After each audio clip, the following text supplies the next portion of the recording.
मित्रों, अभी 3 विभिन्न प्रकार की जानकारियां आपको दी गई हैं, जिसमें एक जो सबसे पहले तो किसानों के हित में जो ई कृषि क्षतिपूर्ति के नाते से जो पोर्टल लॉन्च किया गया है, और दूसरी जो जानकारी हमारे जो आम नागरिक जो एचएसवीपी के साथ जुड़े हुए हैं अपने मकानों के नाते से,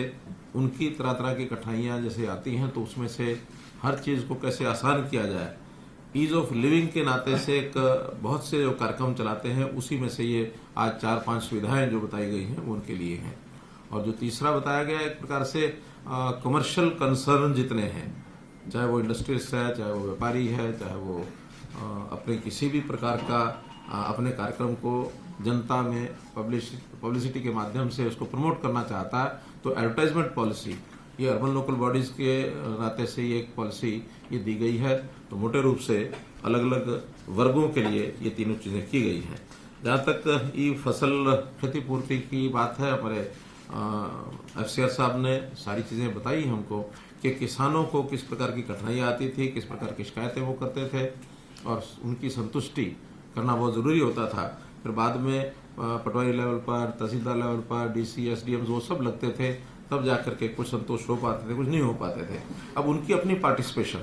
क्योंकि समाज में हमेशा संतुष्टि का फैक्टर तब बढ़ता है जब लोगों की अपनी पार्टिसिपेशन ज़्यादा से ज़्यादा कराई जाए। तो किसान की पार्टिसिपेशन में हो जाएगी, उसको भी पता रहेगा कि मेरा नुकसान जो मैंने लिख के दिया था, या बाकी जो कृषि विभाग नहीं तो रेवेन्यू डिपार्टमेंट उनके लोगों के द्वारा कितना कितना उसमें असेस किया गया है, और उसमें फिर जहाँ कहीं ज़्यादा अंतर आएगा, एम्बिग्युइटी ज़्यादा होगी, तो उसका रीअसेस करने का भी काम वो वहाँ डिस्ट्रिक्ट लेवल पर होगा। लेकिन फाइनल जो है वो डिस्ट्रिक्ट लेवल पर एसडीएम और डिप्टी कमिश्नर उनके लेवल पर जो हो जाएगा, वो उसका मैक्सिमम संतुष्टि इसकी होगी, ऐसा हमको लगता है। तो ये एक कार्यक्रम आपको दिया गया। फसल नुकसान के जैसे अलग अलग स्लैब होते हैं, वो सारे अलग अलग मुआवजा उसके हिसाब से होगा। उन स्लैब्स में जैसे पहला स्लैब है 0 से लेकर 24% तक, दूसरा 25 से 32%, 0 से 24% का कोई मुआवजा दिया नहीं जाता है, ऐसी पॉलिसी है। 25 से 32 में जितना मुआवजा मिलता है, फिर 33 से 49, 50 से 74 और 75 से 100%। ये मुआवजा ये अधिकांश उन्हीं किसानों के लिए उपयोगी होगा जिन्होंने अपना फसल बीमा योजना, जो प्रधानमंत्री जी की फसल बीमा योजना है, उसमें अपना बीमा नहीं कराया है, जिनको सरकार सहायता करती है। तो ऐसे वर्ग के लिए ही ये एक महत्वपूर्ण जो विषय है, ये अपने सामने आपको ये एक मिलेगा।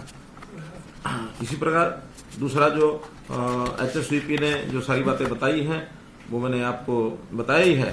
कि उससे ये सब सुविधाएं सब जो हमारे कंज्यूमर्स हैं उनके लिए बताई गई हैं। और उसमें जैसा वाहन के ऊपर इनकी जो सारी वाहन चलेगा, जो व्यक्ति